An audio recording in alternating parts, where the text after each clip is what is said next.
it, press it again. So you can see there's hydraulic fluid running down there. There's a hose coming. So up in underneath there's this hydraulic hose that comes from the pump down here in a loop and back to the ram. It's got a crack in it somewhere, so I've got to take it off. Yeah, that 19 fits. The old Russian one doesn't. It's really tight. That's it. That's really quite tight.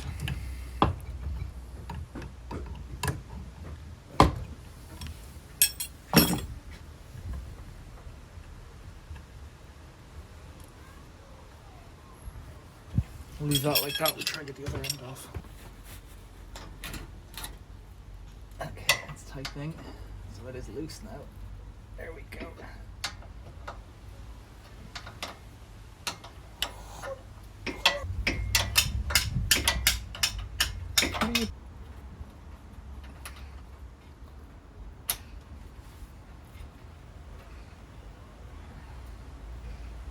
So that comes around the back,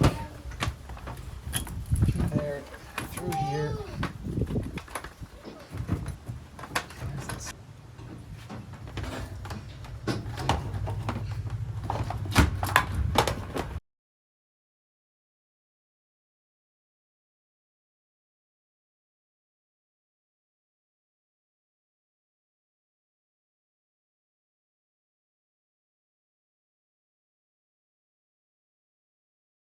Right, there we go.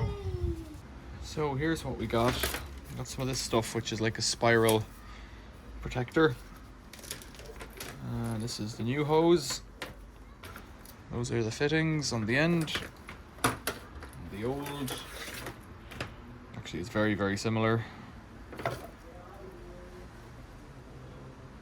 Even better. It's actually a bit smaller, which is even better for me, really, on this end. So that's the old one. Let's pull it through. I think I have to start over here and push it under because of the way it was routed. This.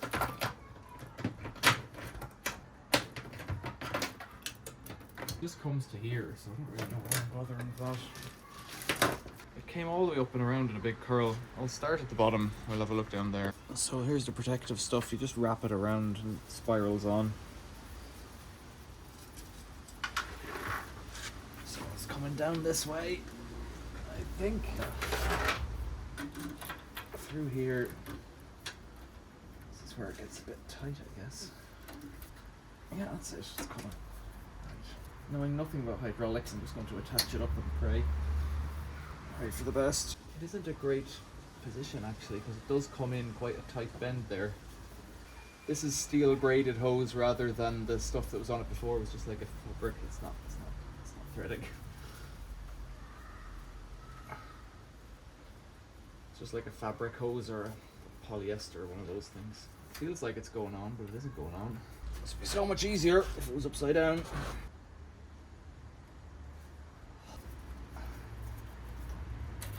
So I'm going to do is bring it right through and back under and up.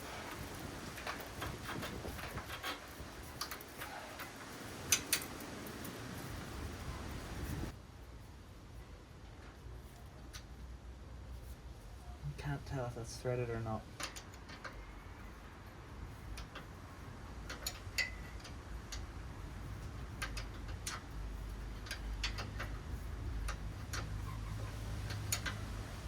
Do hydraulic fittings go on very tight? It's going on, but it just feels really tight. It's still loose. This cable cost me 50 quid made up, which I think is expensive, but also the only place I visited, I didn't shop around. Once I was there, I was there. And then I gave them another 20 quid for a bit of hydraulic oil. There's like a few other jobs with car jacks and stuff, and half a litre costs 7 quid and 5 litres costs. This is going on properly. It's very tight. That's something that I wouldn't have expected with these things. Tight up there. Not yet. It's starting to spin the hose, you see, so that's it coming up to the end.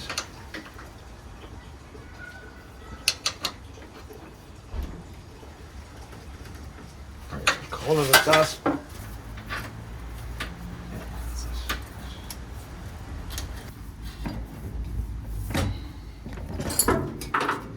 Sorry, camera. No, there it is. Up through the floor.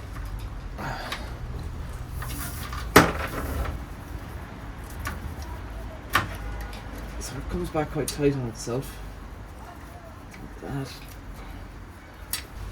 A great view of my elbow.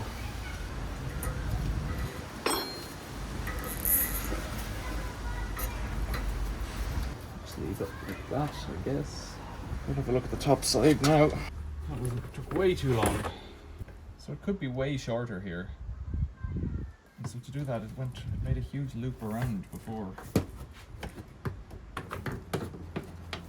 Make a loop like that. I think that's the most straightforward thing. So put this cover on it, a bit of tape, to try and protect it, whether it made any odds.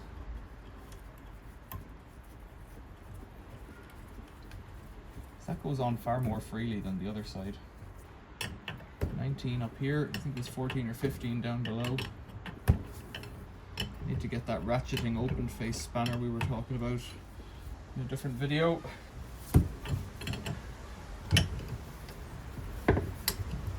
So there's a bit of oil in the tank, but I presume it needs to bleed out somehow. I'm not entirely sure how that works, so this isn't going to work because that's going to need to put a twist in it before I tighten it up.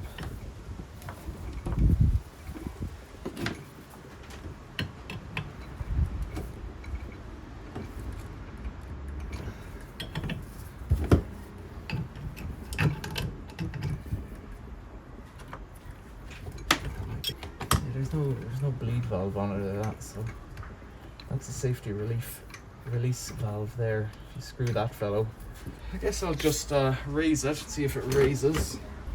It's flat probably. No, it's not flat. The lights are on, so I'll put it back to charge there.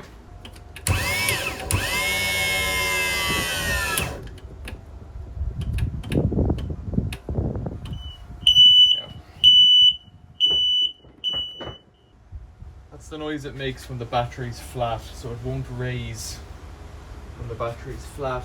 Just as luck would have it, that safety pin bang on the nose there, so if you try and break that out like that, it has a magnet up on that end that it stays put. So we've got the safety out anyways, safety prop, which is good. So let's try and let it down. It won't want to come back up again right now. So it'll come back down. Just want to check that hose underneath. Yeah, it looks okay where it's going. Let's try going down. That's the... I don't know why the ramp doesn't want to go down now. It's a bit mysterious. It's caught on something. Oh, it's got the oil pan still underneath.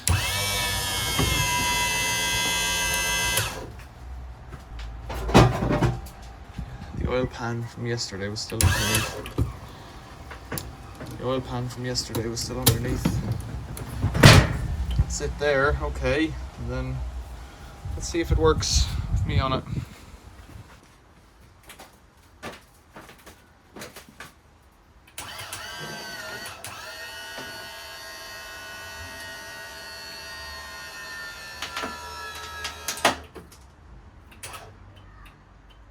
The alarm will go off, maybe. Yeah.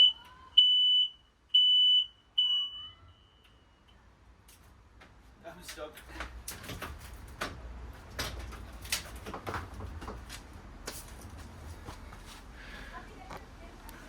So it really needs a better power supply or new batteries. The batteries, well, they don't last overnight, but they charged up to do a lift in that length of time, so about 5 minutes. So give it another 5 minutes, it'll go up and down.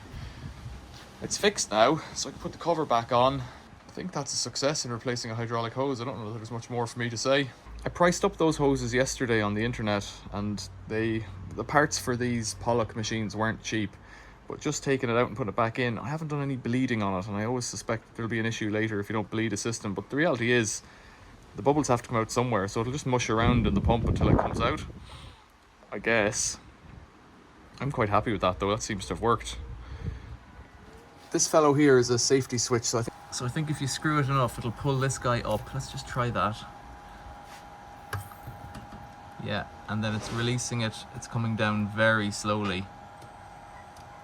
I'll release the valve. I'll do it this way. We'll see it, but we'll see it all.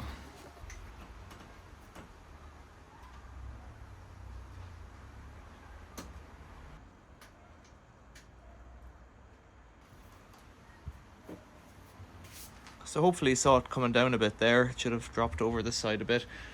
It's much slower coming down manually. I guess that's safer that way. Maybe it doesn't make any difference. I guess it does, because if you're coming down manually, the safety mechanisms won't work. So there's a trip switch here, say, if there's someone trapped under it. When you open the hydraulic valve by hand, it's just going to come down, I imagine. I think what I'll do is I'll leave it up, because the issue was if you left it up, it was coming down by itself, and that was because the hose was losing pressure. So I'll lift it up overnight, and I'll put a tape measure or something on it just to see what's happening.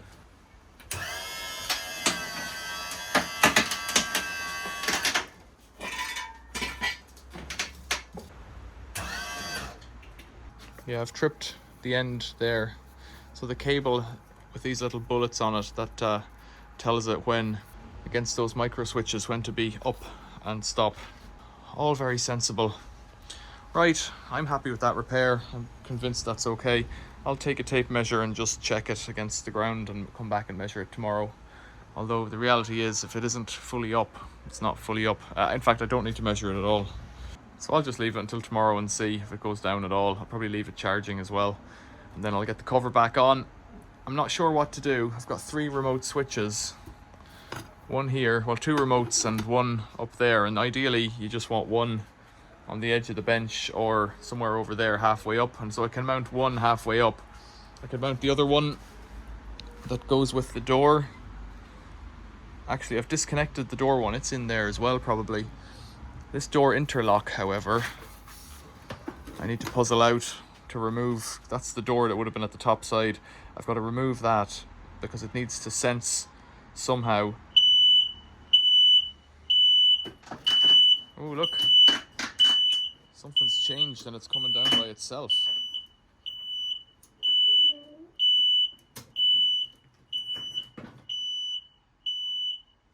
You saw that. So it decided that it didn't like being up and dropped down by itself. So it must have to return to the lower position. Actually, no, it wouldn't want to do that if the gate was left open. So maybe there's something to do with that switch there that would have a, switch to leave it up, click the switch. And it's basically the door open interlock switch. There's a magnetic door catch, and then a presence sensor of some kind. I'll have to figure that out. If you know, tell me in the comments, because that'll save me a load of time if someone else has already done it. I'm happy that it works, and I'm pleased with the job I've done. That hose was 50 quid. I think if you buy these things online directly from Pollock, they're a lot more. But equally, if you've got one of these, the council probably installed it, and it's up to them to maintain it, I presume, or they'll have a overall service contract with some kind of maintenance engineering company. I don't know. Tell me in the comments if you know how these things are managed, because I've just puzzled it out, and 50 quid if you're on a low income, well, 50 quid's 50 quid no matter how much you've got, but it's the time puzzling and taking it out and having to raise it up, and I don't know how you raise it up if it's got a real crack in it, Tell me in the comments below. If you'd like to support the channel, think about becoming a member, liking, subscribing. Donations are welcome through PayPal, Super Thanks, memberships, or buy me a coffee. Links are below. I'd appreciate your comments and any information you've got on these things, or any kind of encouragement at all. Thanks for watching. See you later.